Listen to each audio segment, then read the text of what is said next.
지난 이야기, 왕비의 상속권을 들먹이며 전쟁을 일으킨 루이 14세. 순조롭게 스페인령 네덜란드를 차지한다. 너무 순조로웠던 탓일까 주변에서 난리를 치기 시작했다. 특히 영란전쟁에서 같은 편이었던 네덜란드가 야단법석이었다. 네덜란드는 베스트팔렌 이후 이제 막 독립을 한 상태. 혹여 또 다른 강대국인 프랑스의 지배를 받게 되진 않을까 불안했던 것이다. 네덜란드는 영국과 스웨덴을 끌어들였고 헤이그에서 동맹을 맺었으며 상속전쟁을 종식시켰다. 하지만 오히려 루이의 심기를 건드리는 결과를 낳았다. 그는 네덜란드에게 복수를 하기 위해 또 다른 전쟁을 준비했다. 그 과정에서 주변국들과 끊임없이 밀약을 맺었다. 이는 더 이상 전쟁이란 개인과 개인 간의 문제만이 아니게 된 것을 의미했다. 그리고 뜻밖의 사건이 일어나게 되는데 돌연 앙리에트가 죽고 만 것이다.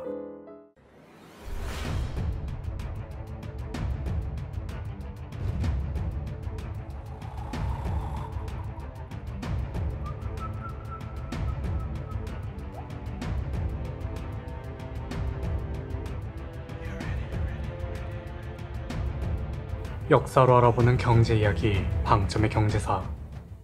앙리에트는 정말 독살당한 걸까요? 이를 알기 위해선 그녀가 죽기 직전의 모습을 살펴봐야 합니다. 영국에서 임무를 마치고 집에 돌아온 지 얼마 지나지 않았을 때의 일이었죠. 식사를 마친 그녀는 식후로 평소 즐겨 마시는 치커리차를 찾아요. 마신 직후 갑자기 옆구리에 통증을 느낍니다. 그녀는 그 즉시 중독을 의심해 해독제와 방금 마신 치커리차의 성분 분석을 요청했죠. 그러나 통증은 해독제를 복용한 뒤에도 가시지 않았어요. 결국 죽음이 가까워졌고 왕실 일가는 임종을 지켰으며 주교의 병자 성사를 받은 채 그녀는 그렇게 생을 마감합니다. 이때 그녀의 나이는 고작 26살에 불과했죠. 그녀의 허망한 죽음에 모두의 이목이 집중되었어요. 젊고 아름다운 마담의 어이없는 죽음, 평소 사이가 좋지 못했던 남편의 애인, 죽기 전 그녀가 제기한 독사 의혹. 그녀를 잘 모르는 사람이 봐도 남편과 로렌이 유력 용의자로 거론되었습니다. 의혹이 걷잡을 수 없을 정도로 커지자 루이도 그녀의 부검을 명했죠.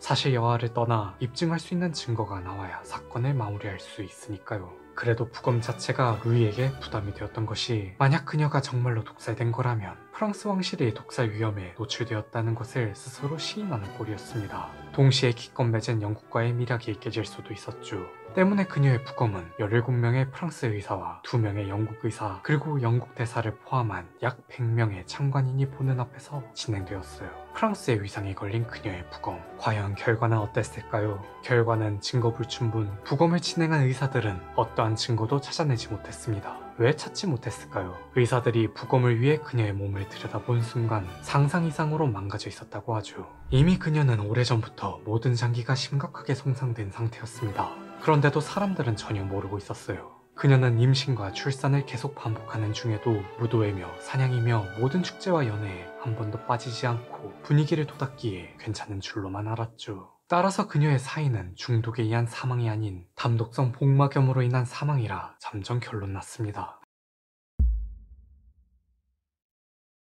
앙리에트가 독살당하지 않았다고 밝혀졌음에도 불구하고 그녀의 죽음 뒤에는 항상 독살이라는 단어가 꼬리표처럼 따라다녔어요. 왜냐하면 그녀의 죽음 이전부터 파리 귀족들 사이에서 상상도 못할 수많은 독살 사건이 벌어지고 있었거든요. 17세기 프랑스는 주변국들에 비해 다소 퇴폐적인 이미지가 있었죠. 이는 종교의 영향 때문이었는데요. 프랑스는 오래전부터 자기 스스로를 교회의 장녀라 칭했습니다. 그러면서 필리프 4세의 갈리아주의와 루이 14세의 프랑스 성직자 선언문을 거쳐 프랑스만의 가톨릭 정신을 만들었죠. 덕분에 프랑스인들은 세속적인 문제에 관해서는 왕권이 교권보다 우선한다는 사고방식을 가지게 되었고요. 그런데 여기서 왕권이라 함은 당시로 따졌을 때 루이잖아요. 즉 신앙을 제외한 모든 일상생활의 기준이 바로 루이라는 의미였습니다. 루이가 하는 모든 건 불법이 아니다. 루이가 곧 법이다. 이런 식으로 해석할 여지가 있는 거죠.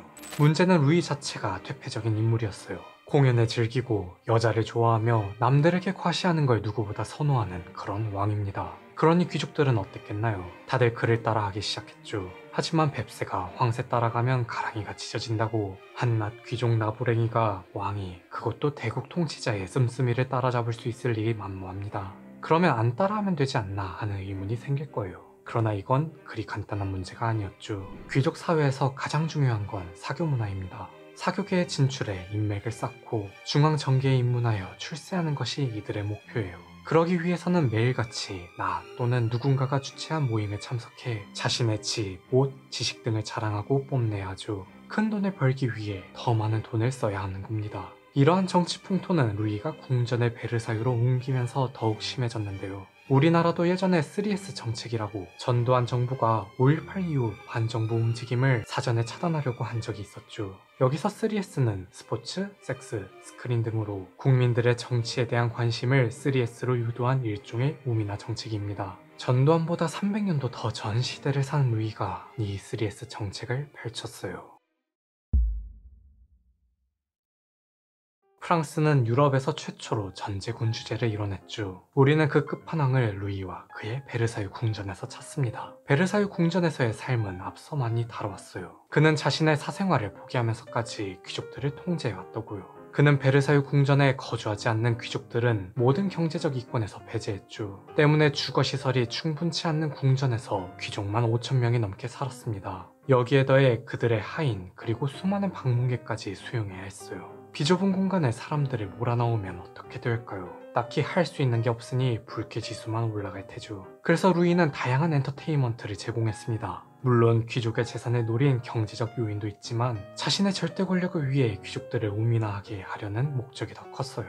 그의 전략은 탁월했죠. 하지만 너무 탁월했던 탓일까요? 귀족들은 점점 향락적인 삶을 추구했고 불륜과 도박을 일삼았으며 자신의 영지를 포함한 모든 재산을 탕진하기에 이르렀습니다. 파산한 귀족들은 어떻게 했을까요? 내 것이 아닌 것을 탐하기 시작했죠. 기본적으로 우리가 생각하는 전통 귀족은 자기 스스로 돈을 벌어본 적이 없는 사람입니다. 대다수가 자신의 조상이 목숨 걸고 전쟁에 참전해 얻은 영지와 거기서 나오는 세금으로 연명했어요. 그런 황금 아래 낳는 거위를 자기 손으로 죽인 거잖아요. 그 다음은 어땠을까요? 직접 돈을 버는 건 천한 신은 귀족들이나 하는 짓이니 또 다른 거위를 노렸죠. 바로 부모, 형제, 친척 등등 본인에게 상속을 해줄 수 있는 사람의 목숨을 해치는 지경에 이르렀습니다. 그러나 당연한 얘기지만 법에는 이런 친족 살해범을 극형으로 다스렸어요. 일단 살해 행각 자체가 들통나면 그 친족의 재산을 받을 수 있을 리 없었죠. 따라서 이들은 어떻게든 들키지 않을 방법을 궁리했습니다. 그리고 마침내 그 방법을 찾아낸 인물이 있었어요.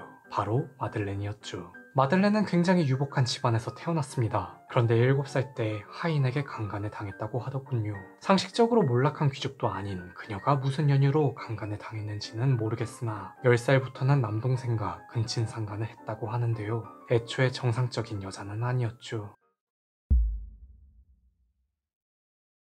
마들렌은 21살에 브랭빌리의 후작과 결혼합니다. 후작은 전통 귀족 출신이 아니었어요. 하지만 집안 대대로 염색공으로서 부를 축적했고 후작의 아버지를 포함하여 일부는 돈으로 귀족이 되었으며 그들의 테피스트리 공방은 왕실 공인을 받는 등 명성을 떨쳤죠. 양측 모두 상류층이었으니 신혼부터 얼마나 안정적이었을까요? 그녀의 아버지는 딸의 결혼 지참금으로 20만 리브르를 주었고 후작의 아버지는 파리의 큰 저택을 장만해줬다고 합니다. 문제는 이들은 얼마 못 가 파산하고 말았죠. 후작이 심각한 도박쟁이였던 거예요. 동시에 불륜까지 서슴없이 저지르고 다녔습니다. 부부는 유유상종이라고 마들렌도 만만치 않았죠. 후작은 자기만 막 나가는 게 미안했는지 그녀에게 남자를 소개해줬어요. 크루아라는 장교였습니다. 두 사람은 곧 연인이 되었죠. 그런데 얼마 지나지 않아 이들의 불륜 소식이 그녀의 아버지 귀에 들어가고 말아요. 이때 그녀는 이혼 절차를 밟고 있었는데요. 후작이 하도 도박빚을 지고 다니니 혹여 자신에게까지 빚이 넘어올까 걱정돼 하루라도 빨리 갈라설 생각이었습니다.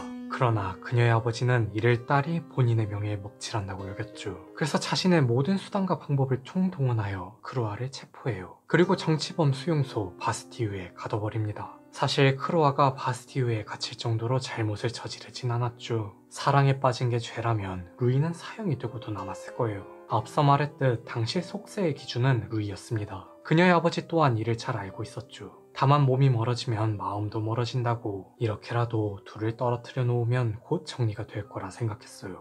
하지만 인생사 세옹지마, 일은 그의 뜻대로 풀리지 않았습니다. 그녀는 이 일로 아버지에게 앙심을 품었고 크루아는 바스티유에서 독극물 전문가 엑실리를 만나게 되었죠.